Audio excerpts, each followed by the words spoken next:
Hello aspirants. मेरा नाम सागर धनराज है एंड आज मैं आप लोगों के सामने प्रेजेंट करूंगा यूपीएससी जियो साइंटिस्ट एग्जामिनेशन की प्रीलिम्स स्ट्रेटजी। आप में से बहुत सारे एस्पिरेंट्स का मुझे मैसेज आया, उनके सबसे पहले मैं आप सभी को थैंक यू बोलूँगा। आप सभी ने मुझे बहुत सारी विशेष दी, कॉन्ग्रेचुलेसन्स के मैसेज दिए। I am very thankful to all of your wishes. And आप लोगों की बहुत सारी क्वेरीज थी कि सर आप बताइए कि कैसे इस एग्ज़ाम को हम लोग क्रैक करें। एंड प्रीलिम्स बहुत नज़दीक है, अगर फरवरी के सेकेंड वीक में इसका एग्ज़ाम होना है, तो कैसे हम इसको प्रिपेयर कर सकते हैं बहुत अच्छे से। कैसे हम सेंड जो 2025 में जो एग्ज़ाम होने वाला है कंबाइंड जियो साइंटिस्ट का, उसमें हम कैसे प्रीलिम्स में जीएस को कैसे टैकल करें, केमिस्ट्री के पोर्शन को कैसे टैकल करें। तो इसी के बारे में ये आज का हमारा वीडियो रहेगा। काफ़ी थोड़ा डिटेल में रहेगा, सो पेशेंस बनाए रखिएगा। And so let's begin. तो पहले तो मैं आप लोगों को अपने बारे में इंट्रोड्यूस कर देता हूँ कि कैसे मेरी जर्नी रही, कैसे मेरा ये सफ़र रहा जियो साइंटिस्ट एग्ज़ामिनेशन को लेके। तो सबसे पहले मेरा नाम जैसा ऑलरेडी आपको पता है सागर धनराज है। एंड मैंने 2019 में बीएससी ऑनर्स केमिस्ट्री किया है, पास आउट किया हूँ मैं बीएचयू से। एंड उसके बाद 2021 में, जैसे कि आप लोगों ने एमएससी में एडमिशन लेते हैं, मैंने भी आईआईटी बॉम्बे में एडमिशन लिया आईआईटी जैम के थ्रू। तो 2021 में एमएससी आईआईटी बॉम्बे से मैं पास आउट हूँ। देन उसके बाद मैंने कॉलेज पूरा होने के बाद आई थॉट कि मुझे इस एक गवर्नमेंट सेक्टर जॉब में जाना है, केमिस्ट्री को लेकर के जॉब सेक्टर में बेसिकली जाना है। Then I started preparing for GSI. तो पहले मैंने प्रिपेयर किया था मेंस के लिए, जीएसआई के मेंस के लिए। Then I prepared for the GSI prelims.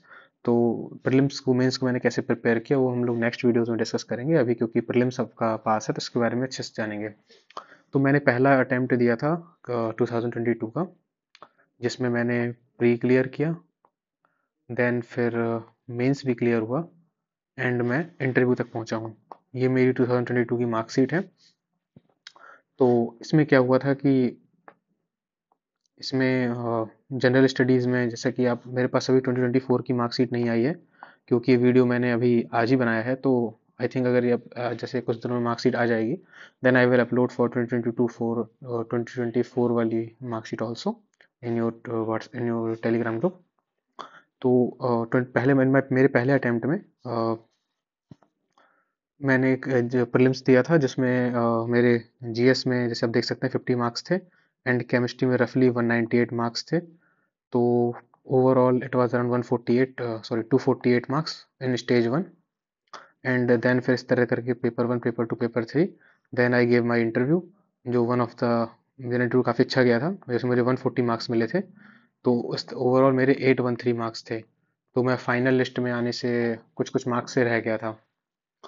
Then फिर इसके बाद क्या हुआ था कि मेरे पहले अटेम्प्ट के बाद ही यूपी में कॉलेज लेक्चरर की वैकेंसी आई थी। कॉलेज लेक्चर की वैकेंसी आने के बाद क्योंकि मैंने उसमें दिया एंड देन फॉर्चुनेटली मेरा हो गया कॉलेज लेक्चर में। तो इसके बाद तो मेरा थोड़ा सा, आप लोग एस्पिरेंट है तो आप लोग भी जानते हैं कि जब हम लोग जॉब की प्रिपरेशन कर रहे होते हैं, तो अगर हमें एक अच्छी स्टेबल जॉब मिल जाती है तो काफ़ी रिलीफ मिलता है। So that was also the case with me. And eventually फिर क्या हुआ कि दिसंबर में फिर मैंने इसी प्रोसेस में अगला एग्ज़ाम भी दिया था। मतलब क्योंकि इसमें मेरा नहीं हुआ था, I was not recommended as you can see. Then फिर I gave my next attempt 2023 वाला। इसमें मेरे इसमें मोर और लेस मेरे इसमें आप देखेंगे कि मार्क्स जीएस में तो सेम ही है, 48 के आसपास ही है। एंड केमिस्ट्री में 177 है। That is much poor. मतलब ये मार्क्स आपके आउट ऑफ 300 है। तो ये मेरा काफ़ी पुअर परफॉर्मेंस था, मुझे लगता है, due to some reasons. And इसके बाद paper one, paper two and paper three, ये मोर और लेस सेम था। जैसे आप देख सकते हो कि 673 मार्क्स इधर हैं, 672 मार्क्स इधर हैं। तो मोर और लेस सेम ही था। देन इंटरव्यू में थोड़े उससे कम हुए, 132। तो इसके पीछे में क्या स्टोरी थी कि ये जो मेरा इंटरव्यू हुआ था सेकेंड अटेम्प्ट का, ये 6 दिसंबर 2023 को हुआ था। एंड हुआ क्या था कि जो 2022 में एक रिजर्व लिस्ट आती है, 2022 में एक रिजर्व लिस्ट आती है। हर साल ही आती है, इस बार भी रिजर्व लिस्ट आएगी। इसका रिजर्व लिस्ट आई थिंक अगले सितंबर में आएगी, इस साल की रिजर्व लिस्ट। तो उस रिजर्व लिस्ट में मेरा नाम था, 3 लोगों का नाम था। तो उसमें हुआ क्या कि मुझे लगा कि मेरा रिजर्व लिस्ट में हो गया है, देन तो आई वॉज वेरी रिलैक्स्ड। सो मैंने इस इंटरव्यू की प्रिपरेशन नहीं की थी 2023 की। बट सडनली 1 दिसंबर को, 1 दिसंबर 2023 को, मतलब 5 दिन पहले मेरे इंटरव्यू के, एक नोट अपडेशन आया यूपीएससी की तरफ से कि जो रिजर्व लिस्ट थी उसमें कुछ कुछ टेक्निकल एरर्स थी, मतलब कुछ गलती थी। तो उस रिजर्व लिस्ट को अपडेट कर दिया गया है। और उसमें से फिर जो नए बच्चे सिलेक्ट, मतलब बेसिकली पुरानी वाली लिस्ट को कैंसिल कर दिया गया एंड नए बच्चों को सिलेक्ट किया गया। तो उस लिस्ट में मेरा नाम नहीं था। सो आई वाज लाइक कि जो मैं खुश हो रहा था वो इवेंचुअली हैप्पीनेस आके चली गई। एंड देन फिर उसके बाद फिर मैंने नेक्स्ट अटेम्प्ट अपना 6 दिसंबर को अपना इंटरव्यू दिया। तो ओवरऑल मैं मेंटली बहुत ज़्यादा स्टेबल स्टेप से नहीं था इस सेकेंड अटेम्प्ट को लेके। तो मेरा इसमें 804 मार्क्स था। तो इसमें भी मैं कुछ कुछ मार्क्स से फाइनल लिस्ट से चूक गया and I was not recommended. So जैसा कि इस बार आपको पता है कि इस बार 2024 में the same process happen, pre, mains and then interview. And इसका रिजल्ट अभी आपके सामने आया है एंड फॉर्चुनेटली मैंने इस बार रिकमेंड हो गया हूँ। तो that was all from my journey of GSI. मैंने 3 बार इंटरव्यू दिए हैं एंड ये जो थर्ड इंटरव्यू था, थर्ड अटेम्प्ट। सो मैं अपनी इस जर्नी के बेसिस पर जो मैंने सीखा, जो मैंने अपने सीनियर से सीखा और जो मैंने ऑब्जर्व किया, जो एग्ज़ाम को मैंने समझने की कोशिश करी, वो मैं आपके साथ आज शेयर करूँगा। और जो स्ट्रेटजी मुझे सही लगती है, ज़रूरी नहीं कि वही सही स्ट्रेटजी हो। क्योंकि इस एग्ज़ाम में जो टॉप करता है वो आपको गाइड कर सकता है। पर क्योंकि इस एग्ज़ाम को मैं 2 बार फेल किया हूँ और मुझे पता है कि कौन कौन सी गलतियाँ नहीं करनी चाहिए, तो मैं जो बताऊंगा आपको कि अपने एक्सपीरियंस के बेसिस पे क्या वो क्या नहीं करना चाहिए। तो अगर आपके लिए स्ट्रेटजी काम करती है, दैट इज़ वेरी गुड। अगर आपको लगता है, ज़रूरी नहीं कि यही स्ट्रेटजी हमेशा काम करे, क्योंकि हर टॉपर की अलग स्ट्रेटजी होती है, हर साल कोई नया टॉपर होता है। एंड फॉर्चुनेटली इस बार मैं हूँ। तो आप अपनी स्ट्रेटजी खुद भी डेवलप कर सकते हैं अगर आपके लिए काम करती है तो। क्योंकि स्ट्रेटजी किसी की स्ट्रेंथ और वीकनेस पे काम करती है, हर किसी के लिए अलग हो सकती है। तो मैं अपने साथ अपनी स्ट्रेटजी, अपना एक्सपीरियंस आपके साथ शेयर करना चाहूँगा। सो चलिए शुरू करते हैं। 2024 की जब मार्कशीट आएगी तब मैं उसको आपके ग्रुप में अपलोड कर दूंगा, जैसे कि आपको मार्क्स का आइडिया लग जाएगा। इस वीडियो में केवल हम लोग प्रीलिम्स की बात करेंगे, क्योंकि प्रीलिम्स अभी नज़दीक है एंड मैं थोड़ा सा अभी बिजी हूँ। तो जैसे ही मुझे टाइम मिलेगा then I will start it for upload for mains video and then press interview as well, कि कैसे तैयारी करनी है। तो पहले हम लोग एग्जाम का लेआउट समझ लेते हैं, basic basic layout. Basic basic layout क्या है? एग्जाम बेसिकली आपका 3 स्टेज में है, prelims, mains and interview. Prelims में क्या होगा, एक जीएस का पेपर होगा, जनरल स्टडीज। इसमें आपको मिनिमम 10% मार्क्स चाहिए। मतलब कि ये आपका 100 मार्क्स का क्वेश्चन पेपर होगा। इस 100 मार्क्स में से आपको 10%, मतलब आपको मिनिमम 10 मार्क्स आपके आने ही चाहिए। अगर आप 10 मार्क्स नहीं ला रहे हो तो आप कितने भी नंबर ले आओ उस केमिस्ट्री पेपर में, आप क्वालिफाई नहीं कर पाओगे। एंड केमिस्ट्री के पेपर के लिए भी सेम 10% मार्क्स का क्राइटेरिया है, बट वो तो इरेलीवेंट है क्योंकि हम लोगों को ऑलरेडी बहुत ज़्यादा स्कोर करना पड़ता है। तो उसका कोई सेंस नहीं है, बट जीएस के लिए 10% क्राइटेरिया है। तो ये 100 मार्क्स का होगा, ये आपका 300 मार्क्स का होगा। टोटल जो प्रीलिम्स होगा आपका 400 मार्क्स का होगा। इसकी जो इस 400 मार्क्स के बेसिस पे कुछ बच्चों की ओवरऑल कंबाइंड कट ऑफ बनेगी। Combined cut off in the sense कि जैसे पिछले कुछ सालों में कट ऑफ अराउंड 230 220 के आसपास जाती थी टोटल। आई मीन जीएस के मार्क्स प्लस केमिस्ट्री के मार्क्स। तो अभी इस साल की कट ऑफ काफ़ी ड्रॉप हुई है, लगभग 192 या 193 के आसपास गई है ये जो कट ऑफ है। तो इसकी पीछे की वजह थी कि इस बार का पेपर काफ़ी टफ था पिछले 2-3 सालों के कंपैरिजन में, और लेंदी भी था काफ़ी। तो बहुत सारे बच्चे क्वेश्चंस छूट गए थे, काफ़ी कर नहीं पाए थे हम लोग। तो इसमें आपको एक क्योंकि अगला प्रीलिम्स में नंबर ऑफ सीट्स काफ़ी कम है, लगभग शायद 2 या 3 ही है, ग्रुप ए की। एंड इसके अलावा कुछ काफ़ी कम वैकेंसीज है, सबसे कम वैकेंसी इस साल है 2025 में। तो इसकी कट ऑफ बढ़ने के चांसेस काफ़ी ज़्यादा हैं, बट इट डजेंट मीन कि मतलब कट ऑफ बढ़ ही गई, क्योंकि इस बार तो नंबर ऑफ सीट्स कम थी, बट क्योंकि क्वेश्चन पेपर इतना टफ था कि कट ऑफ अपने आप ड्रॉप कर गई। तो कट ऑफ हमेशा नंबर ऑफ सीट से डिसाइड नहीं होती है, कट ऑफ डिसाइड होती है कि पेपर कैसा था, उसको अटेम्प्ट करने में कैसे लोग बच्चों ने स्टूडेंट्स ने गलतियां करी हैं, and obviously number of seats पर। तो इन चीज़ों पे कट ऑफ में फ़र्क पड़ेगा। तो अभी आप इन चीज़ों को मत ध्यान दीजिए, अभी आप सिर्फ ध्यान दीजिए कि क्वेश्चन में आपको मैक्स टू मैक्स अटेम्प्ट करना है और सही अटेम्प्ट करना है, इस पॉइंट ऑफ फोकस के साथ जाइए आप। तो ये आपका 100 मार्क्स का होता है, आपका 300 मार्क्स का होता है। देन फिर हम लोग आते हैं मेंस पे। मेंस में पेपर 1, पेपर 2 एंड पेपर 3 होता है, डिस्क्रिप्टिव होता है। इसमें आपको ये वाला आपका एमसीक्यू होगा सेक्शन। स्टेज 1 आपका एमसीक्यू बेस्ड है और स्टेज 2 आपका डिस्क्रिप्टिव है। ये ओएमआर बेस होगा, आपको ओएमआर में गोले भरने हैं, और ये आपका डिस्क्रिप्टिव होता है। डिस्क्रिप्टिव में आपको 3-3 घंटे के पेपर सॉल्व करने होंगे। ये आपके 600 मार्क्स का होगा। देन फिर उसके बाद आता है आपका पर्सनालिटी टेस्ट या इंटरव्यू। ये आपका 200 मार्क्स का होगा, एंड ओवरऑल आपका 4, 6 एंड 2 टोटल 1200 मार्क्स की फाइनल मेरिट बन जाएगी आपकी। इसके बाद रिजल्ट डिसाइड हो जाता है। ओके, सो ये था हमारा एग्जाम लेआउट। अब हम स्पेसिफिकली बात करेंगे प्रीलिम्स के अंदर। प्रीलिम्स के अंदर पहले जीएस की बात करते हैं, देन फिर केमिस्ट्री की बात करते हैं, इसको कैसे टैकल करें। मैंने बेसिकली 3 थीम्स तैयार करी हैं कि कैसे हमें जनरल स्टडीज के कौन कौन से रिसोर्स फॉलो करने हैं, कितने क्वेश्चन अटेम्प्ट करने चाहिए, परफॉर्म कैसे करना चाहिए, कैसे प्रिपेयर करें। इन क्वेश्चंस पे मैंने जनरल क्वेश्चंस जो आप लोगों के होते हैं कैसे तैयारी करें और कितने अटेम्प्ट करने चाहिए, कितना सेफर साइड रहेगा अटेम्प्ट करना, कौन कौन से रिसोर्स फॉलो करें, रिवीजन कहाँ से करें, कैसे पढ़ें। इन थीम्स पर जो जनरल क्वेरीज आई हैं उस पर मैंने बात की है डिटेल से। आप कुछ और अगर कुछ रह जाता है तो आप कमेंट करिएगा, and I will try to answer them if possible. So पहला हमारा है जनरल स्टडीज़। जनरल स्टडीज़ में ये काफ़ी चैलेंजिंग होता है केमिस्ट्री वालों के लिए। इवन हर किसी के लिए चैलेंजिंग होता है, क्योंकि हम लोग बेसिकली साइंस बैकग्राउंड से हैं। तो हम लोगों को हिस्ट्री, पॉलिटी, ज्योग्राफी इन सब चीज़ों में बहुत ज़्यादा नॉलेज नहीं रहती है। तो हम लोगों के लिए काफ़ी टफ हो जाता है ये। तो क्योंकि ये टफ हो जाता है, इसलिए इससे बहुत ज़्यादा कभी कभी इसमें बहुत कम नंबर आते हैं, तो कट ऑफ नहीं निकलती। बट इसमें खास बात ये होती है कि आपके जितने जो मेजोरिटी ऑफ द स्टूडेंट्स बैठ रहे हैं इस एग्ज़ाम में, उनके जीएस के मार्क्स बहुत ज़्यादा नहीं आते हैं। मतलब आप मेरे मार्क्स देख के आप बोलेंगे कि it is very good, 50 and 48, रफली 50 के आसपास मान सकते हैं। That is a very good score from GS point of view. But इतने जो मोस्टली बच्चे आप सेलेक्ट होंगे, अगर आप उनकी मार्कशीट देखेंगे तो वो एवरेज स्कोर 50 नहीं होता। एवरेज स्कोर आपका 25 to 30 ही होता है। 25 to 35 ही एवरेज स्कोर है इस एग्जाम का।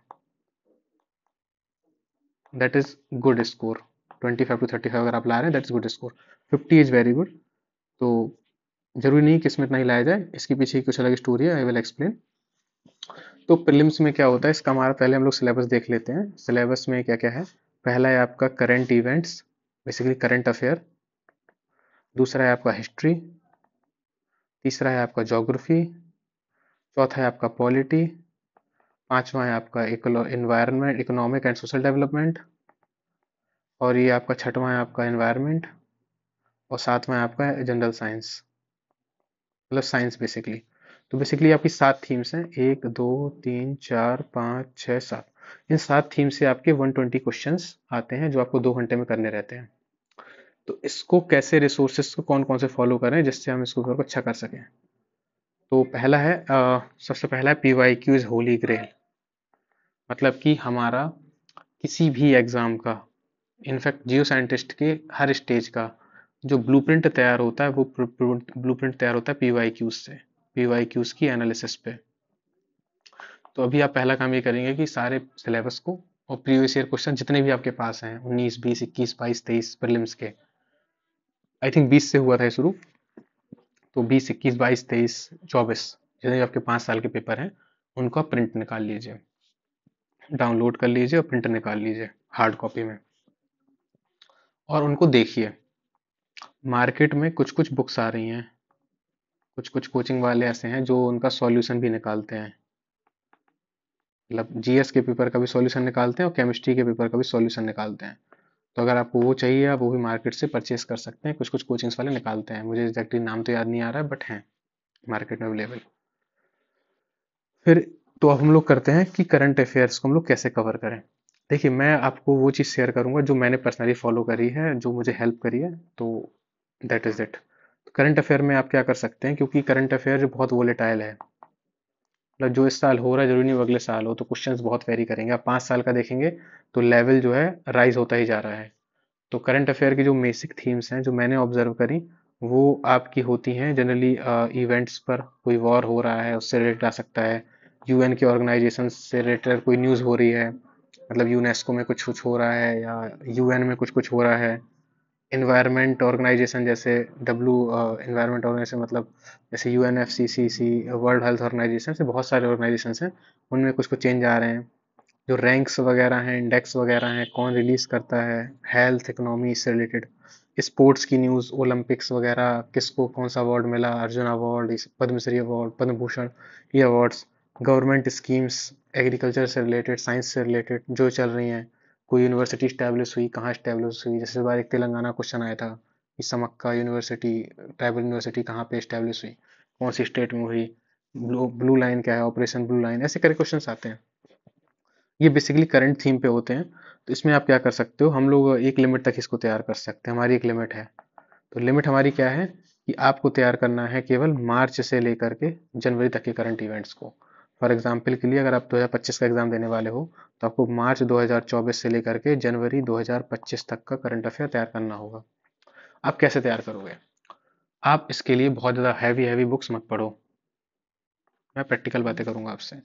आप जाओ यूट्यूब पे, follow YouTube channel of any competitive exam, any मतलब एसएससी, यूपीपीसीएस, सीडीएस। बस आप यूपीएससी का मत करना क्योंकि वो बहुत हैवी हो जाता है।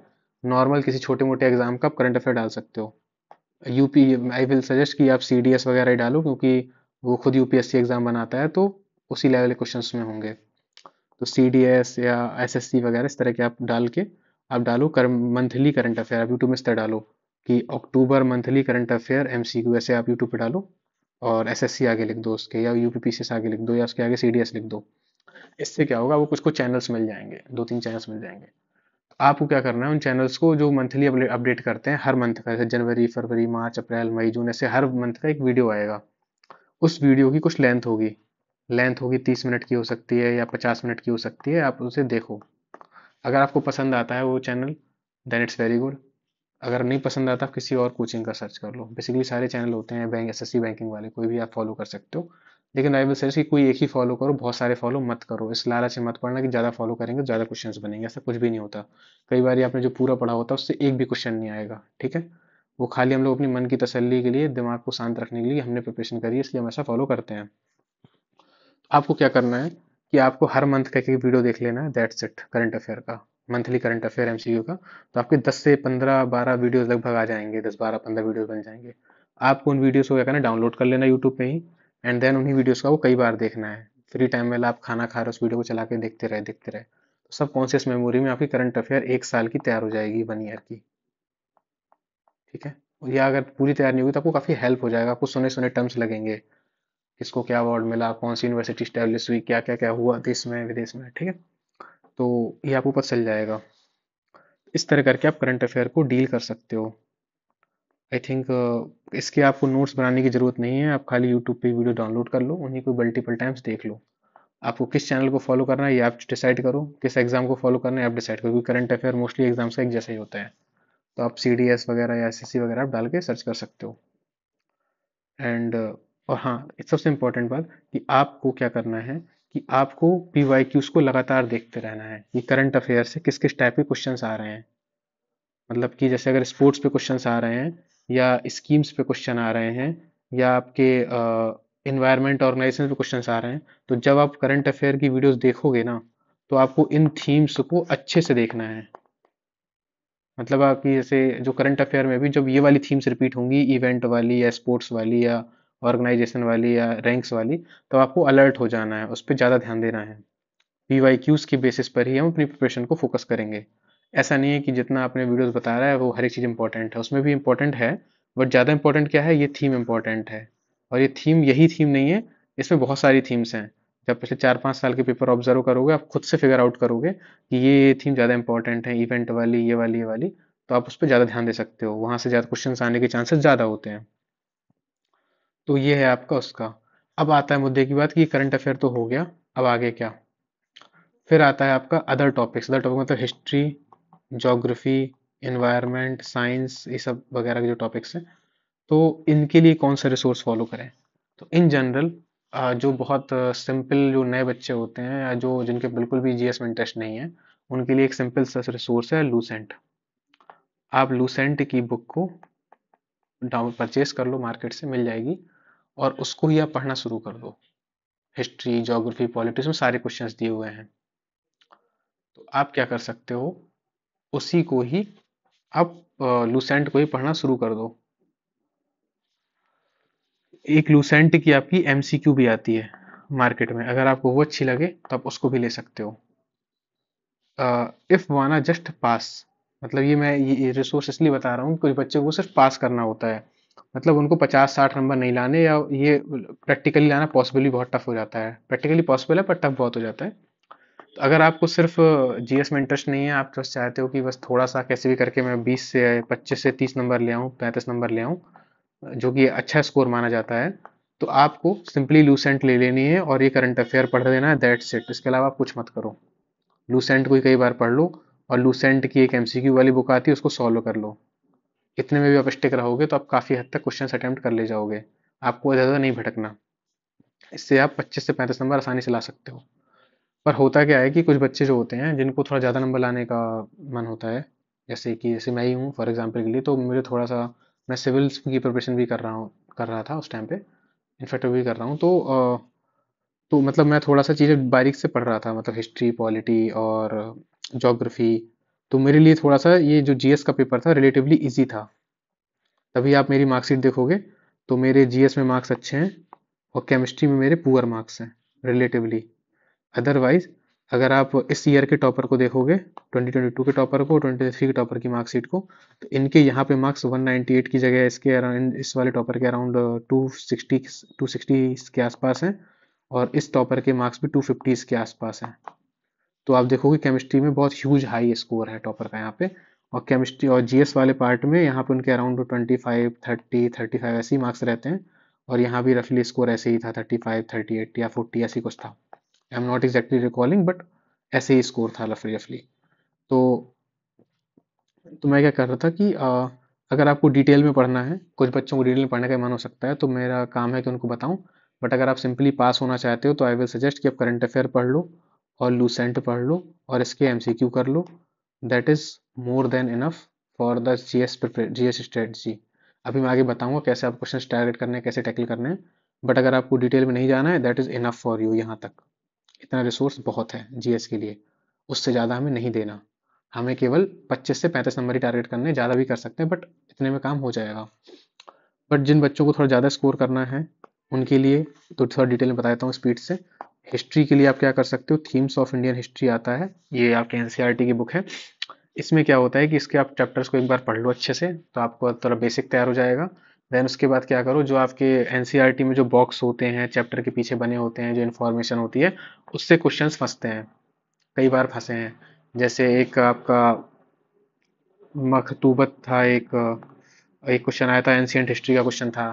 या इस बार जैसे बुक्स के नेम आए हैं मैच करने के लिए, कि Sukumar Sen, S N Sen, 1857 book किसने लिखी है, इस टाइप के जो क्वेश्चंस आए हैं। या आचार्य शंकर देव संकीर्तन, कीर्तन घोष, इस तरह के जो क्वेश्चंस आए हैं, वो आपको एनसीईआरटी के जो बॉक्सेस होते हैं उसमें मिल जाएंगे डायरेक्टली, उनको आपको डिटेल से पढ़ना होगा। ज्योग्राफी थोड़ा टफ हो जाता है क्योंकि इसमें बहुत सारा याद रखना पड़ता है, और हम लोग साइंस वाले इतना रट नहीं पाते, मोस्टली टफ होता है हमारे लिए। तो इसके लिए आई विल सजेस्ट कि कोई भी आप यूट्यूब चैनल फॉलो कर लो, कोई भी मतलब कोई भी, लाइक आप यूपी सी डी यूपीएससी डालो, या C D S C D S geography डाल दो। सी डी एस जोग्राफी इसलिए बोलता हूँ क्योंकि यूपीएससी एग्जाम कंडक्ट कराता है, तो नेचर वही रहता है। सी डी एस डाल दो, या फिर ऐसा कोई आप एक डाल दो। यूपीएससी डालोगे तो बहुत ज़्यादा वीडियोस मिल जाएंगे, आप गुमराह हो जाओगे क्या पढ़ें क्या ना पढ़ें। जब ये आप डालोगे सी डी एस वगैरह, तो आपको ईजिली मिल जाएगा। तो आपको rivers, mountains, passes, desert, grassland, जो बेसिक बेसिक ज्योग्राफी आप पढ़ सकते हो, आप उतना कवर कर लो। आई विल नॉट से कि आप सारी एनसीईआरटी पढ़ो, उनको याद करो, क्योंकि प्रैक्टिकली फिजिबल नहीं है। हमें खाली उसमें एक अच्छा स्कोर लेके पास आउट होना है, दैट्स इट। फिर एक आता है पॉलिटी। अभी रिसेंटली पिछले 1-2 सालों में पॉलिटी का आसान आती थी, बट लास्ट ईयर की पॉलिटी काफ़ी टफ है। मतलब बहुत डिटेल में क्वेश्चंस पूछ रहे हैं, वो एकदम डिटेल, मतलब जो लक्ष्मीकांत कवर करके जाते हैं वही आई थिंक उस क्वेश्चंस को कर पाएंगे। तो लक्ष्मीकांत अपने आप में बहुत मोटी बुक है, वो यूपीपीएससी वाले बच्चे उसको तैयार करते हैं पॉलिटी प्रिपेयर करने के लिए। तो इतना टाइम हम लोगों के पास नहीं है एज ए केमिस्ट्री स्टूडेंट कि हम लोग उसको कवर करें। तो I will not recommend it.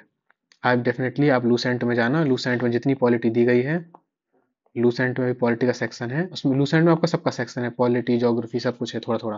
तो आप यहाँ जाना, इसको तैयार कर लेना वहाँ से, जितना आपको मिल जाए दैट्स एनफ, उसी को रिवाइज करते रहना कई बार। और बाकी अगर आप चाहो, अगर आप डिटेल पढ़ना तो लक्ष्मीकांत पढ़ सकते हो, that is one stop solution for polity. फिर आपका आता है एनवायरनमेंट। एनवायरनमेंट के लिए बहुत सारे डिस मतलब स्कैटर्ड सोर्स कहूँगा मैं, क्योंकि इसके क्वेश्चंस बहुत स्ट्रेट फॉरवर्ड आते हैं और टफ आने लग गए हैं अब पिछले कुछ सालों में। तो लूसेंट तो आप कवर कर ही सकते हो, दैट इज़ गुड। पर उसके अलावा अगर आपको नहीं करना तो आप यूट्यूब की सीरीज डाउनलोड कर लो या शुरू कर लो। बेसिकली वही सेम रिपीट आपको फॉलो करना है। आप डालिए environment MCQs SSC, environment MCQs CDS, ऐसे करके आप डालोगे तो आपको बहुत सारे क्वेश्चंस मिल जाएंगे। तो आप उन वीडियोस को, 2-4 वीडियोस को देख करके आप सिलेबस कंप्लीट कर सकते हो। और जो जो आपके सिलेबस में मेंशन है, स्पेसिफिक थीम्स को ध्यान रखना, जैसे सस्टेनेबल डेवलपमेंट, पॉवर्टी, इंक्लूजन, जैसे बायोडाइवर्सिटी पे questions, climate change, environment ecology, इन पे आपको स्पेशल फोकस करना है, ठीक है। आपको पूरे चीज़ों फोकस नहीं करना। आप सिलेबस पे स्टिक रहिए और डेविएट बिल्कुल मत होइए, ठीक है। और आपको इसका यूपीएससी लेवल का नहीं पढ़ना है, नॉर्मल लेवल का पढ़ना है। आप पीवाईक्यू देख के आइडिया लगा लोगे, बट अब लेवल थोड़ा इसका हाई होता जा रहा है। साइंस जो है सबसे कंफर्टेबल है, रिसेंट लेवल में थोड़ा टफ हो गया है, मतलब लास्ट ईयर का 2023 का पेपर काफ़ी, 2024 पेपर काफ़ी टफ था, दैट्स वाई कट ऑफ इतनी ज़्यादा गिरी है। तो इसमें 3 सेक्शन होते हैं, केमिस्ट्री, फिजिक्स और बायोलॉजी। जनरल साइंस है बेसिकली आपका ये। तो केमिस्ट्री आपके लिए बहुत आसान है, ये आप उसको ईजिली डुएबल है, तो आप इसमें स्कोर अच्छा कर सकते हो। फिजिक्स में आप क्योंकि भूल चुके होगे, इतने साल बाद पढ़ रहे होगे, तो उसमें आप पार्शियल स्कोर कर सकते हो। बायोलॉजी में अगर आप बायो बैकग्राउंड से हो देन वेरी गुड, अगर आप मैथ बैकग्राउंड से हो तो आपके लिए थोड़ा टफ हो सकता है। तो इसके लिए आपको क्या करना है, बेसिकली अपने सब्जेक्ट को आपको कमांड होगी केमिस्ट्री की। और फिजिक्स और बायोलॉजी के लिए आप बेसिकली 9 से 12 की आप एनसीईआरटी ओवरव्यू आप कर सकते हो, अगर आपके पास टाइम हो तो ओनली, अदरवाइज इतना टाइम नहीं होगा मुझे पता है। फिजिक्स में आप बेसिक बेसिक फार्मूलाज जो होते हैं, speed, calculation, acceleration, resistance, magnetism, इन सबके बेसिक बेसिक फार्मूला आप रिवाइज कर सकते हो, या करना चाहिए आपको। अब मुद्दे की बात, आप कहेंगे कि सर आपने इतना ज़्यादा डिटेल में बता दिया तो पॉसिबल नहीं है सब हो पाना। तो आई विल अगेन से कि आप लूसेंट पढ़ लो और पीवाई ये करंट अफेयर पढ़ लो और पीवाईक्यू कर लो, दैट इज़ इनफ। आप बहुत ज़्यादा डिटेल में हर टॉपिक को भी पढ़ने का वक्त नहीं है। पर हाँ, अगर आप नेक्स्ट ईयर को टारगेट कर रहे हो लाइक 2026 को, तो देन आई थिंक कि आप इसको डिटेल में भी पढ़ सकते हो, पढ़ना चाहिए आपको। अब आता है स्मार्ट वर्क। ये तो मैंने बहुत ज़्यादा डिटेल बता दिया। हार्ड वर्क, स्मार्ट वर्क क्या कहता है कि स्मार्ट वर्क कहता है कि आपको क्या करना है कि कैसे, हमारा टारगेट है कि कैसे करके हमें एक सेफ स्कोर लेकर के निकलना है। क्योंकि हमारा टारगेट है प्री को अच्छे से स्कोर करना। हम जीएस में बहुत ज़्यादा मेहनत नहीं करना कर सकते, क्योंकि इसमें आउटपुट बहुत कम है, मतलब इनपुट बहुत हाई है, वेरी हाई, और इसका आउटपुट बहुत लो है। तो यहाँ पे आपको जीएस के पेपर में इतनी ज़्यादा मेहनत करने की जरूरत नहीं है जिसका आउटपुट कम है। आउटपुट कम क्यों बोल रहा हूँ, क्योंकि केवल 100 नंबर का ही है, और जो केमिस्ट्री वो 300 मार्क्स की है। इसका जो एक क्वेश्चन है वो आपका 0.83 मार्क्स का है, और केमिस्ट्री का एक क्वेश्चन 2.5 मार्क्स का है। मतलब क्या समझ रहे हैं, इसका 3 टाइम्स है ये। इसका मतलब ये है कि अगर आप जीएस के एक क्वेश्चन को सही करते हो तो आपको जितना रिवॉर्ड मिलेगा उतना ही केमिस्ट्री के आपको एक क्वेश्चन करने में उसका 3 गुना रिवॉर्ड मिलेगा, और टोटल मेरिट आपकी दोनों से मिला के बनती है। तो आपको फोकस बहुत ज़्यादा नहीं करना है जीएस पे, पूरा फोकस आपको केमिस्ट्री में होना चाहिए। बट जीएस को आप निग्लेक्ट भी नहीं कर सकते, ठीक है। तो आपको क्या करना है कि कोशिश करनी है कि जीएस में आप 25 से 30 मार्क्स ले आओ easily, that is good score. कैसे लाओगे अब देखो। तो जो मैंने ऑब्जर्व किया है पिछले 4-5 सालों में, जो पेपर पैटर्न रहता है वो लगभग ऐसा रहता है कि केमिस्ट्री के 10-15 क्वेश्चन आते हैं, प्रॉपर केमिस्ट्री के आते हैं जीएस 1 में और जनरल स्टडीज़ में। फिजिक्स के 10-15 क्वेश्चन आते हैं, बायोलॉजी के 10 क्वेश्चन लगभग आते हैं, पॉलिटी के 10 से 15 आते हैं, एनवायरनमेंट के 20-25 क्वेश्चन आते हैं, एनवायरनमेंट प्लस ज्योग्राफी के। हिस्ट्री के लगभग 10 से 15 क्वेश्चन आ जाते हैं, करंट अफेयर के 10-15 आ जाते हैं, अदर्स वाले मिसलेनियस वाले भी कुछ कुछ आ जाते हैं। ऐसे करके ओवरऑल आपके 120 क्वेश्चन आते हैं। तो मैं एक रफ एस्टिमेट दिया हूँ जो मैंने ऑब्जर्व किया है पिछले कुछ सालों में, और 2021, 2022, 2023, 2025। तो इसमें आप देखोगे तो केमिस्ट्री में आप मैक्सिमम क्वेश्चन कर सकते हो, एग्जैक्टली कॉन्फ़िगरेशन पूछ लेगा। जो मतलब जो केमिस्ट्री वाले हैं ये ऐसा लगता है कि उन्हीं लोगों के लिए ही बनाए गए हैं, ठीक है। फिर एक आता है आपका फिजिक्स का सेक्शन। तो वो सर जो जियो फेस वाले बच्चे बैठते हैं उनके लिए बहुत आसान होता है, हम लोग के लिए थोड़ा सा टफ हो जाता है, हम लोग काफ़ी चीज़ें भूल चुके हैं। फिर इस बार से कुछ कुछ जियोलॉजी के क्वेश्चंस भी आए थे, तो आई थिंक मुझे लगता है वो जियोलॉजी वालों को देख के उनमें क्वेश्चंस डाले गए हैं इस बार, काफ़ी टफ था इस बार का, अब देखोगे जीएस का पेपर तो आपको क्या करना है कि आपको इन इन सेक्शन से बहुत सारे क्वेश्चन नहीं करने, 8, इसमें आप 10 में से 8 कर लो, इस 15 में से 10-15 में से आप 3-4 क्वेश्चन कर लो, इसमें से 3-4 कर लो, पॉलिटी में 15 में से आप 3-4 से 5 कर लो, इन्वायरमेंट एंड इकोलॉजी 20-25 आएंगे तो आप 8-10 क्वेश्चन यहाँ से कर लो, निकाल लो आसान आसान से। हिस्ट्री में 15 में है तो आप 5-6 क्वेश्चन यहाँ से निकाल लो, करंट अफेयर 15 है तो आप 5-6 क्वेश्चन यहाँ से कर लो, अदर्स में जितने बचे 1-2 क्वेश्चन कर लो। तो अगर आप ओवरऑल टोटल करोगे तो लगभग आपके 40 क्वेश्चन आपके बन रहे हैं, मतलब कि आपको टोटल 40 क्वेश्चन सही करना है। अगर आप 40 क्वेश्चन सही करोगे तो आपको 33 मार्क्स आपको जीएस के पेपर में मिल जाएगा। अब जरूरी तो है नहीं कि आप 40 करोगे तो सब सही हो, अगर आपको 40 क्वेश्चन मिल गए श्योर शॉट सही, देन इट्स वेरी गुड, आपको ज़्यादा रिस्क लेने की जरूरत नहीं है। पर आपको लग रहा है कि आपको केवल 15-20 क्वेश्चन ही सही मिले हैं और आप पैनिक कर रहे हो, क्योंकि पहला पेपर यही होता है मॉर्निंग में, बहुत सारे बच्चे होते हैं पेपर देख के पैनिक कर जाते हैं, उनको लगता है कि हमारा जीएस हम फेल हो जाएंगे, हम 10 नंबर भी नहीं ला पाएंगे। बहुत सारे बच्चों को पता भी नहीं होता कि उन्हें 10 नंबर लाने हैं इस पेपर में, ठीक है। तो आपको बता रहा हूँ केवल 10 नंबर ही लाने पास होने के लिए, लेकिन इसके नंबर जुड़ते हैं।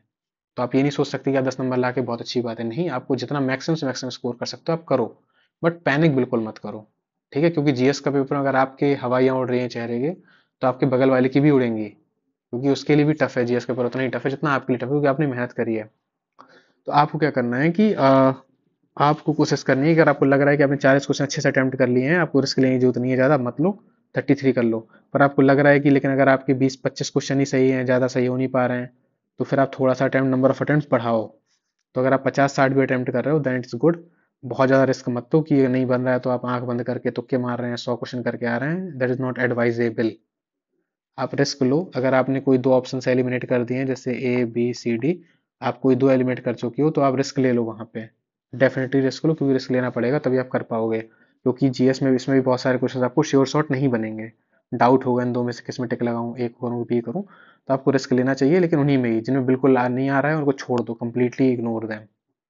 जब आप 2 एलिमिनेट कर लो तभी आप रिस्क लो।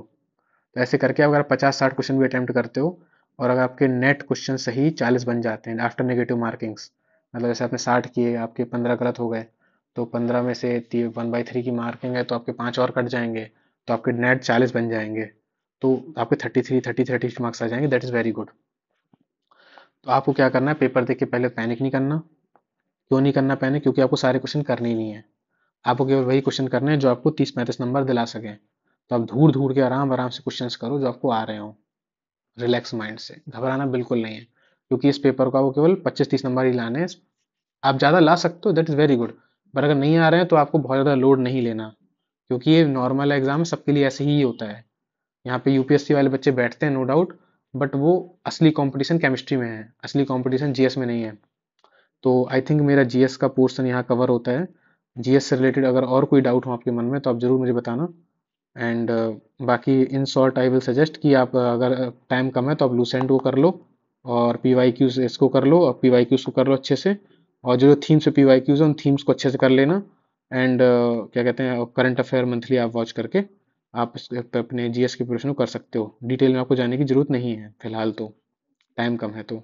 और इस स्ट्रेटजी को आप फॉलो करेंगे तो आई थिंक आपको स्मार्टली आप जीएस को अच्छे स्कोर ला सकते हैं।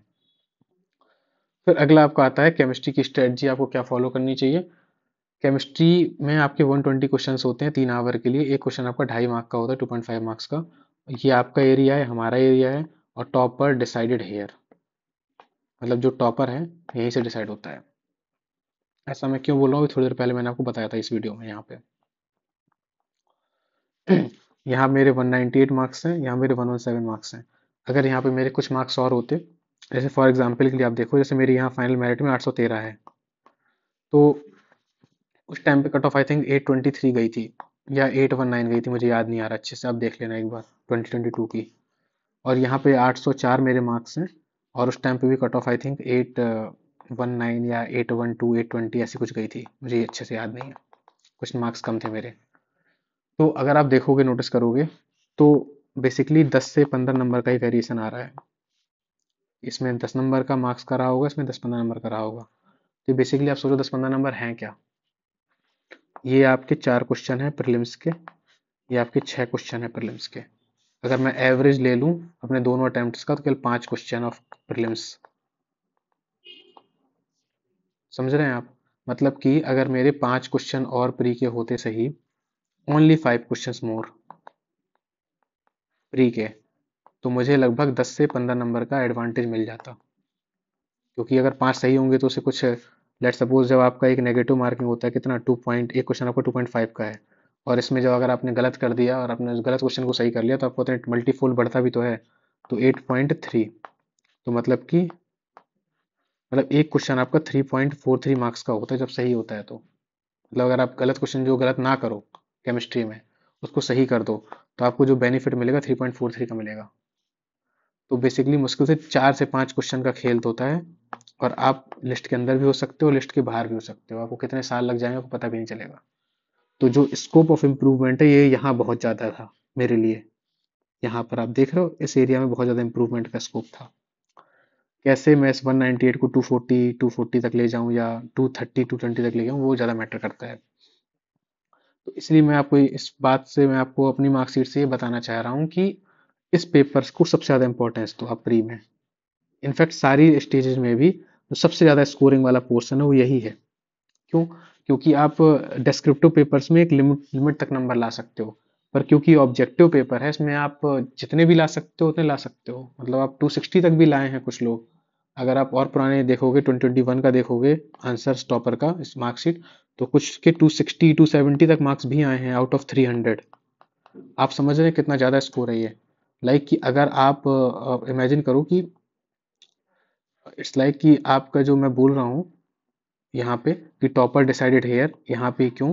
क्योंकि देखो यहाँ पे मेरे मार्क्स हैं 250, यहाँ पे भी अप्रॉक्स 250, मतलब मैं एग्जैक्ट अप्रॉक्सीमेट वैल्यू ले रहा हूँ, आप डिटेल मत जाइए। तो अगर कोई टॉपर यहाँ पे लाइए, लेट सपोज 198 की जगह उसके मान ली 250 आते हैं, और वो 50 GS1 में लगभग 20-30 मार्क्स ले आता है, तो उसके 280 बन जाएंगे। तो उसको जो एडवांटेज मिल रही है ना 280 मार्क्स की एडवांटेज, ये बहुत ज़्यादा है। ये इस एडवांटेज को उसको मेंस में भी मिलेगी और इंटरव्यू में मिलेगी। उसके लिए क्वेश्चन कवर है ये, कुछ गलतियां हो जाए तो उसको कोई फर्क नहीं पड़ेगा। तो that is huge.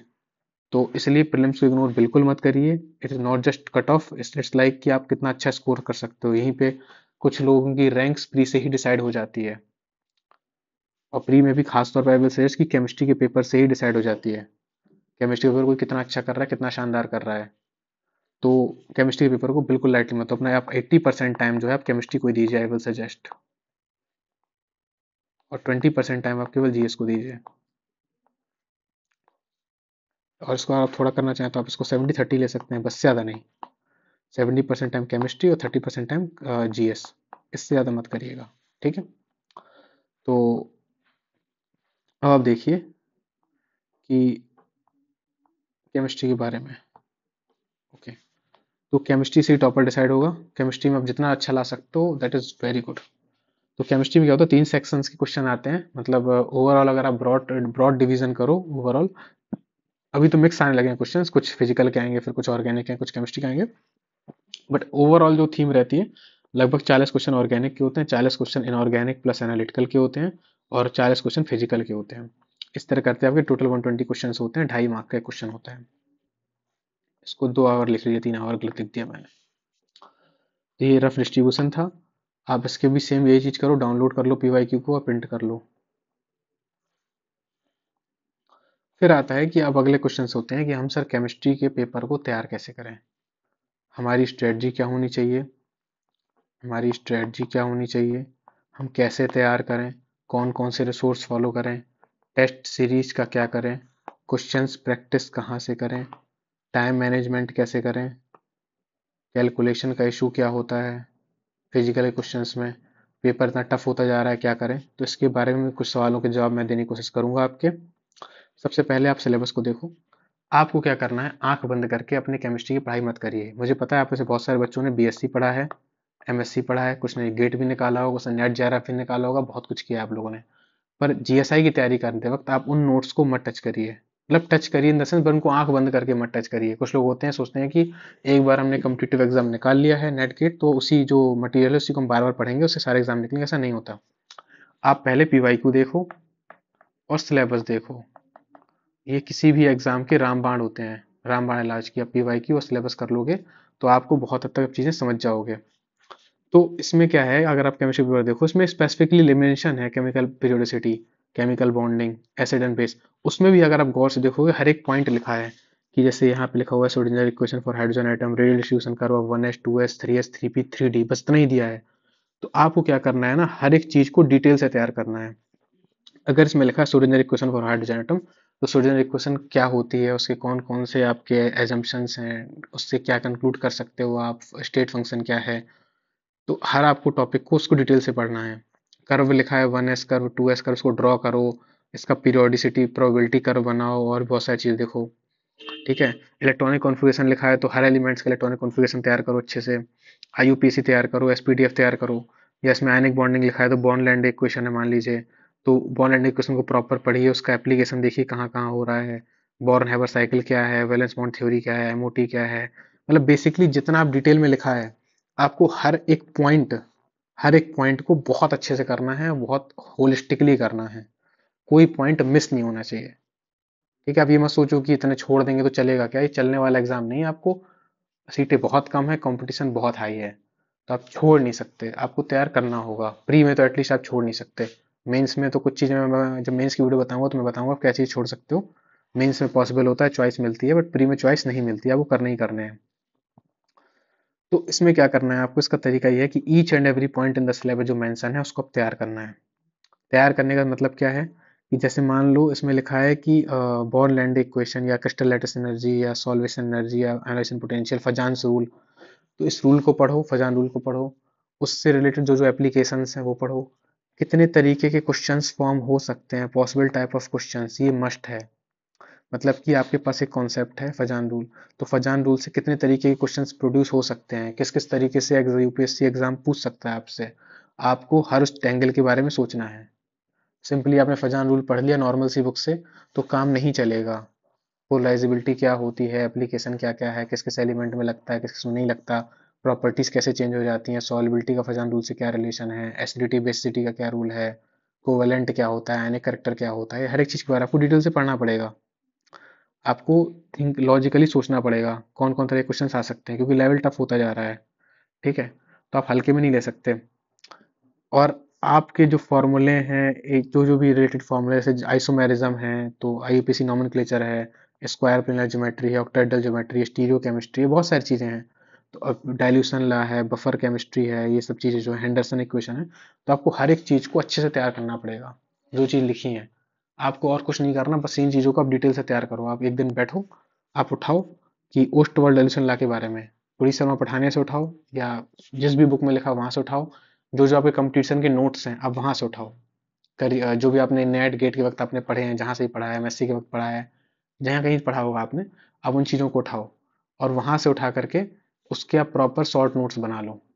Short notes मतलब एक पेज ले लो, उसमें आप पोस्ट वाल्यूशन लॉ के बारे में थोड़ा सा लिख लो, कुछ इंपॉर्टेंट एप्लीकेशन है तो वो लिख लो। ऐसे करते कराते आपके पास 30-40 पेज का पूरा नोट्स बन जाएगा। शॉर्ट नोट्स बोलूंगा मैं, कॉपी लिखने को नहीं बोल रहा हूँ, शॉर्ट नोट्स। तो आपको नोट्स भी बनाते जाना है, इंपॉर्टेंट फॉर्मूले, कीवर्ड्स, मैप्स, जो ड्रॉ कर्व, जो मैप मतलब सॉरी, जो कर्व्स हैं आपके केमिस्ट्री के वो हो गए, केमिकल इक्वेशंस हो गई, थर्मोडायनेमिक रिलेशंस हो गए, वो आप ड्रॉ करते जाओ। इस तरह कुछ देखिए, आपका फिजिकल केमिस्ट्री का एक स्क्रीनशॉट है सिलेबस का, ये काइनेटिक थ्योरी ऑफ गैस का है, नॉन इलेक्ट्रो केमिकल थर्मोडायनेमिक्स का है, ये सॉल्यूशन का है। ये आपके ऑर्गेनिक में देखिए, basic organic chemistry, stereo chemistry, elimination reaction, ये नाम लिखे हैं, Meerwein, Wagner arrangement, neighbouring group participation, acid induce reagent, Friedel Crafts acylation, nucleophilic simple. मतलब कि जितनी भी ऑर्गेनिक रिएक्शंस के नाम लिखे हैं, आपको उन्हीं के बारे में एकदम डिटेल में अच्छे से पढ़ना है। आपको प्रॉपर उस रिएक्शन का नाम लिखो, वैगनर मीरवन रिएजमेंट, उसको सर्च करो, 3-3 4-4 किताबों में सर्च करो। लेकिन आप इसी टॉपिक को, वैगनर रिएजमेंट को आप 4-4 5 किताबों में सर्च करो, और जितनी भी रिएक्शंस पॉसिबल हैं सब एक जगह नोट कर लो। जितनी पॉसिबल रिएक्शन है सारी नोट कर लो ऑर्गेनिक में। या फिजिकल में जितने तरीके के क्वेश्चन इस कॉन्सेप्ट से बन सकते हैं, जैसे राउल्ट्स लॉ से कितने तरीके के क्वेश्चन बन सकते हैं, आप नोट कर लो एक जगह। 4 5 6 7 8 कुछ नहीं बनेंगे, एक लिमिट तक तो बनेंगे ना, सब कवर कर लो, आप नोट कर लो। छूटना नहीं, मतलब अगर राउंड स्लैप कर रहे हो तो ऐसे करो कि इससे कोई भी क्वेश्चन आए राउंड स्लैप का आपसे बने, छूटे ना। ऐसे इस माइंडसेट से आप तैयार करोगे तो आप प्री को लेकर के आप हमेशा कॉन्फिडेंट रहोगे, क्योंकि प्री में आपको सब कुछ नहीं पढ़ना है। आपको गेट का एग्जाम नहीं दे रहे हो, आप नेट जेआरएफ का एग्जाम नहीं दे रहे हो कि आप बहुत ज्यादा पैनिक कर रहे हो। आप इस स्टिक से सिलेबस से स्टिक रहो, यूपीएससी से सिलेबस स्टिक रहती है। आपको लग रहा होगा कि बहुत ज्यादा वायलेट होती है, एक्चुअल में नहीं होती। एक्चुअल में वो क्या करते हैं, ऑर्गेनिक में 4-5 कॉन्सेप्ट को मिक्स कर देंगे, स्टीरियोकेमिस्ट्री को इसके साथ मिक्स कर देंगे, इसको इसके साथ मिक्स कर देंगे, इसके साथ मिक्स कर देंगे, मल्टीपल कॉन्सेप्ट्स को मिक्स कर देंगे। पर जो इन्वॉल्वमेंट है वो बेसिकली यही है, हाइब्रिडाइजेशन है, हाइपर कॉन्जुगेशन है, पोलराइजेबिलिटी है, कार्बोकैटायन फ्री रेडिकल की स्टेबिलिटी है, अटैकिंग ग्रुप है, लीविंग ग्रुप है, स्टीरियोकेमिस्ट्री है, acid base, Hofmann rule, Saytzeff rule, alkenes formation, double bond, कुछ कुछ आपको लगेगा कि अलग रिएक्शंस आ गई हैं, बट मोस्टली यही होती हैं। क्योंकि अब क्या हो रहा है कि आप जैसे मान लो फील्ड क्राफ्ट एसाइलेशन है, तो आप एनसीईआरटी में पढ़ोगे 11वीं 12वीं की, बहुत आसान आसान रिएक्शन मिलेगी। पर हो सकता है जब नेट गेट में जाकर के जो आपका मटेरियल है, कंपटीशन एग्जाम का मटेरियल है, मैं किसी कोचिंग का नाम नहीं ले रहा क्योंकि मैं किसी कोचिंग का प्रचार नहीं कर रहा, बट आपने किसी ना किसी कोचिंग के मटेरियल को आपने देखा होगा, मार्केट में इजीली अवेलेबल है, आपको पता है।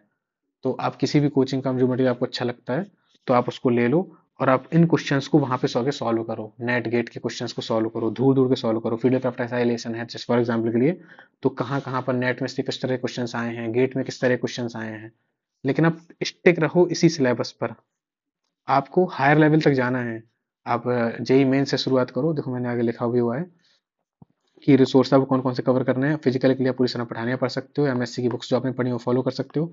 इनऑर्गेनिक के लिए आप एनसीईआरटी और जो आपने बीएससी एमएससी बुक्स पढ़ी आप वो कर सकते हो। ऑर्गेनिक में आप जो कंप्लीट मटेरियल जो मार्केट में अवेलेबल है, नेट गेट जैम का जो भी है, और ऑनलाइन जो आप पढ़ते हो कहीं से भी पढ़ते हो, या आपने जो बीएससी एमएससी नोट्स बना रखे हैं।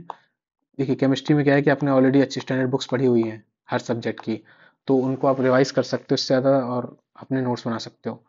प्रैक्टिस कहाँ से करोगे, तो जितना भी आपका पीवाईक्यू है, ये जितना भी आपका ये सिलेबस है, हर सिलेबस पर बेस आप क्वेश्चंस करो। कहाँ से करोगे, पीवाईक्यू से करो, जेई मेंस से रिलेटेड क्वेश्चंस करो। देखो आप कहोगे जेई मेंस में सर पूरा नहीं करना, आपको ऐसे मान लो राउट्स ला है, तो जेई मेन में जहाँ कहीं तो होगा राउट्स ला, उसके क्वेश्चंस आप करो। आप जेई एडवांस में क्वेश्चंस करो जो जो मैच कर रहे हो। ठीक है, आप नीट के क्वेश्चंस करो, आई विल सजेस्ट। ऑर्गेनिक में अगर एल्काइलेशन के क्वेश्चंस हैं, एसाइलेशन के हैं, या रीअरेंजमेंट के क्वेश्चंस हैं, नीट से आप करो। आईआईटी जेएम से करो, गेट के प्रीवियस ईयर क्वेश्चन से करो, नेट जेआरएफ से करो। आप इन सब के टॉपिक वाइज वो ले लो, क्या कहते हैं, कंपाइलेशन ले लो। टॉपिक वाइज नेट गेट का कंपाइलेशन ले लो, पीवाईक्यू का। टॉपिक वाइज आप गेट का ले लो, टॉपिक वाइज आप जैम का ले लो, टॉपिक वाइज आप नीट का ले, जहां से भी आपको मिले, ऑनलाइन मिले, मार्केट से मिले, कहीं से मिले। आपको हार्ड वर्क करना, आपको थोड़ा सा स्मार्ट वर्क करना पड़ेगा, क्योंकि प्रीलिम्स में आपको बेसिकली इन्हीं इसी सिलेबस में आपको स्टिक रहना है। और इसकी इतनी अच्छी प्रैक्टिस होनी चाहिए आपके माइंड में कि आपको क्या करना हो कि आपके पास शॉर्ट नोट्स होने चाहिए केमिस्ट्री के, जिनको आप रिवाइज कर सको एग्जाम के पहले बहुत इजीली। और आपका कंटेंट आपकी टंग पे होना चाहिए, माइंड पे होना चाहिए, कि आपको बहुत ज़्यादा टाइम ना लगे सोचने में, क्योंकि टाइम बहुत कम होता है। 2 घंटे में आपको 120 क्वेश्चन करने हैं, 1 मिनट ईच क्वेश्चन। तो केमिस्ट्री में फिजिकल के क्वेश्चन बहुत बड़े बड़े आते हैं, तो क्योंकि फिजिकल क्वेश्चन बड़े आते हैं तो टाइम ज़्यादा ले लेते हैं वो। तो उनको कैलकुलेशन कई बार में क्वेश्चन आता है, फॉर्मूला वे में आता है। इलेक्ट्रोकेमिस्ट्री के जो क्वेश्चन होते हैं ना, सेल कांस्टेंट वाले, स्पेसिफिक कंडक्टिविटी वाले क्वेश्चन बहुत ईजी होते हैं। बट दिक्कत क्या आती है कि हम उनको कर नहीं पाते कैलकुलेशन टाइम की वजह से, वो छूट जाते हैं हर बार। तो आप कोशिश करो कि 120 में से आप 100 क्वेश्चंस आप अटेम्प्ट कर लो केमिस्ट्री के, क्योंकि ऐसे तो 120 तो नहीं कर पाओगे, आप छूट ही जाएंगे कुछ ना कुछ, पर एटलीस्ट 100 क्वेश्चन तो आप टच कर ही लो। ठीक है, तो आपको कैलकुलेशन फास्ट करनी चाहिए, इसकी प्रैक्टिस करनी होगी। आप पीवाईक्यू से प्रैक्टिस करो ये पूरी। जैसे जैसे क्वेश्चन में क्या होता है कि जैसे कोई आंसर आ रहा है 7.325 ऐसे, और इसमें ऑप्शन है 6.3, इसमें 9.3, इसमें 10.3। तो जहां से आपका, जैसे आपका स्टार्टिंग का डिजिट मैच कर गया ना 7.3, आप 25 तक मत जाओ, इसी को टिक मार के आगे बढ़ जाओ। इस तरह करके आप टाइम बचा सकते हो। आप एलिमिनेशन मेथड यूज कर सकते हो, ऑप्शन एलिमिनेशन। जैसे आप कई बार यूनिट्स देखोगे, आपको लगेगा कि इसका आंसर इतना हाई तो नहीं है, जैसे मान लो एक आंसर है 10, 20, 30, और अचानक से लिखा है 500, तो आपको लगेगा कि आंसर 10, 20, 30 में ही कोई होगा, 500 तो नहीं होगा, हटाओ इसको। तो फिर आप इन्हीं में दिमाग लगाओगे। तो आप ये भी चीज़ें कर सकते हो, ऑप्शन एलिमिनेट कर सकते हो, ऑब्जर्व कर सकते हो। और direct answer in organic reactions, क्योंकि ऑर्गेनिक में बहुत ज़्यादा आपको एरो ड्रॉ करने पड़ सकते हैं, मैकेनिज्म इमेजिन करनी पड़ सकती है, उसमें टाइम लगता है, क्योंकि आपने बहुत सारे क्वेश्चंस देखे हुए हैं। और आई विल डेफिनेटली बेट कि कोई भी क्वेश्चन यूपीएससी जीएसआई में नया नहीं आता, ये मोस्टली इन्हीं सब एग्जाम्स का रिपीटेड होता है, गेट नेट जेआरएफ का, क्योंकि कॉन्सेप्ट तो यही है। कॉन्सेप्ट तो नहीं बदलने वाला, तो नया क्वेश्चंस तो बनने का चांस नहीं है, घूम फिर के रिपीट ही होंगे। E1 E2 वाले क्वेश्चंस, रिंग वाले क्वेश्चंस हर साल होते हैं। तो आपको उन्हीं को क्या करना है, इतने अच्छे से रिवाइज कर लेना है कि आप बस क्वेश्चन को देखो, और आप आंसर तक पहुंच जाओ। बहुत ज़्यादा टाइम वेस्ट ना करना पड़े आपको हर क्वेश्चन पे। आप टाइमर सेट कर सकते हो पीवाईक्यू को सॉल्व करने के लिए। घर में बैठिए आप 2 घंटे के लिए टाइम सेट करिए और स्पीड से कैलकुलेशन करिए फिजिकल की। तो इससे आपके जो फॉर्मूले हैं वो आपके इनग्रेव हो जाएंगे माइंड में स्पीड से, क्योंकि कई बार फिजिकल के फॉर्मूले याद आने में टाइम लग जाता है हमें। जैसे क्या होता है कि जो इलेक्ट्रोकेमिस्ट्री के जो क्वेश्चंस हैं उसमें पहले आपको सेल कांस्टेंट कई बार निकालना पड़ता है, फिर आप स्पेसिफिक कंडक्टिविटी निकालते हो, फिर उससे ग्रेडियंट कई बार पूछ लेता है, फिर कई बार ही उसमें बाउंड्री मेथड होता है एक, तो उसके क्वेश्चंस काफ़ी टफ हो जाते हैं। और आपको सारे क्वेश्चंस नहीं करने हैं, आपको पता होना चाहिए कौन से क्वेश्चन आपको छोड़ने हैं। तो आपको 120 में से आप 100 क्वेश्चन टच करने की कोशिश करो। इसमें आपका फिजिक ऑर्गेनिक को जरूर करना, छोड़ मत देना, क्योंकि इसमें आसान होता है, टाइम बच जाता है। फिजिकल में बहुत टाइम लगता है कैलकुलेशन में, तो अगर आप बचा सकते हो टाइम तो वो कर लो, और इनऑर्गेनिक तो छोड़ो ही मत। मतलब जो भी आसान आसान क्वेश्चन है लो हैंगिंग फ्रूट्स हैं, पहले उनको पिक कर लो। जो बहुत सारी प्रॉब्लम बच्चे फेस करते हैं जो पहले अटेम्प्ट दे चुके होंगे जीएसआई का, उन्होंने फेस किया हुआ है। कई बार वो क्वेश्चन नंबर 1 से शुरू करते हैं और 60-70 तक ही जा पाते हैं, 80 तक ही जा पाते हैं, फिर उनका छूट जाता है पेपर लास्ट में, 40 क्वेश्चन वो देख ही नहीं पाते। और कई बार क्या होता है कि लास्ट के क्वेश्चन होते हैं बहुत ईजी होते हैं, वेरी सिंपल। तो यूपीएससी क्या करता है, माइंड गेम से खेलता है। तो मेरी स्ट्रेटजी क्या रहती थी प्री के पहले, कि मैं क्या करता था कि फिक्स रहता था मेरा, क्योंकि इसमें गोले भी भरने हैं आपको। तो मैं पहले क्या करता था कि शुरू के 60 के मैंने स्लॉट बना रखे होते थे 2 घंटे में। एक मैं 60 घंटे में स्पीड से सारे क्वेश्चंस करूंगा, एक से लेकर के जितने कर सकता हूँ। 60-50, जनरली 60 ही कर पाता था, 50 ही कर पाता था, 50-60 ही कर पाता था, इतने करूंगा। और फिर इन सबके बबल फिल कर दूंगा, क्योंकि लास्ट में आप बबल फिल करोगे तो प्रेशर में कई बार हम बहुत गलतियां कर देते हैं और लाइन से गलत हो जाता है। तो बबल बहुत कॉशियसली फिल करना है, क्योंकि आप कितना भी सॉल्व कर लो, बट अगर आपकी ओएमआर की बबल गलत हो रहे हैं तो सब इरेलीवेंट है। तो पहले आपको बबल 1 घंटे के मैंने बबल भर दिए। देन फिर उसके बाद क्या करता था, मैं छोड़ देता था। फिर मैं लास्ट से पीछे से शुरू करता था, तो जितने जितने आसान आसान क्वेश्चन हैं, लो हैंगिंग फ्रूट्स हैं, पहले उनको कवर करता था। क्यों? क्योंकि हो सकता है लास्ट में ज़्यादा इजी क्वेश्चन हो तो जल्दी टैकल हो जाएंगे, क्योंकि मुझे हर क्वेश्चन के 2.5 मार्क्स मिल रहे हैं। तो मुझे फ़र्क नहीं पड़ता क्वेश्चन छोटा है, आसान है, हल्का है, बड़ा है, बस जल्दी होना चाहिए। तो इस तरह करते करते मैंने दोनों ही एग्जाम्स में मतलब तीनों ही अटैम्प्ट में मैंने 100 to 105 अटैम्प्ट किया ही है। मतलब 100 to 106 के बीच में तीनों ही लगभग एग्जाम्स में मैंने अटैम्प्ट किया हुआ है। तो जैसे दूसरे वाले अटैम्प्ट में मेरे नंबर थोड़ा कम आए हैं because of couple of mistakes. एक चीज़ और है, कई बार आप ऑब्जर्व करोगे कि जो जीएसआई की जो आंसर की आती है ऑर्गेनिक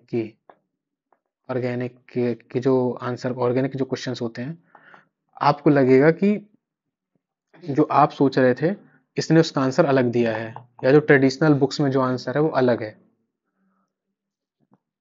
2 से 3 क्वेश्चन, कई बार 4 से 5 क्वेश्चन ऐसे आपको लग सकते हैं कि जिसमें आपको लगेगा कि इसका आंसर जो मैंने किया वो सही है, यूपीएससी ने आंसर गलत दिया है। तो ऐसा होता है, यकीन मानिए। तो यही मेरे साथ हुआ था दूसरे अटेम्प्ट में। तो मुझे ऐसा लग रहा था कि मैं सही करके आया हूँ, बट आंसर इन लोगों ने कुछ और माना था, तो इस वजह से मार्क्स थोड़ा मेरे गिर गए थे। तो बट मोस्टली ऐसा अगर होता है तो सबके साथ ही ऐसा होता है, क्योंकि मोस्टली एक ही कॉन्सेप्ट हम लोग एक साथ पढ़ रहे होते हैं। तो बहुत ज़्यादा आपको टेंशन उस चीज़ की नहीं लेनी। बट हाँ, ये थोड़ा सा अनफॉर्चुनेट है कि अगर कुछ कुछ इश्यूज की वजह से रिवाइज आंसर की आनी चाहिए, अगर ऐसा कुछ होता है तो, या उन क्वेश्चंस को फिर डिलीट करना चाहिए।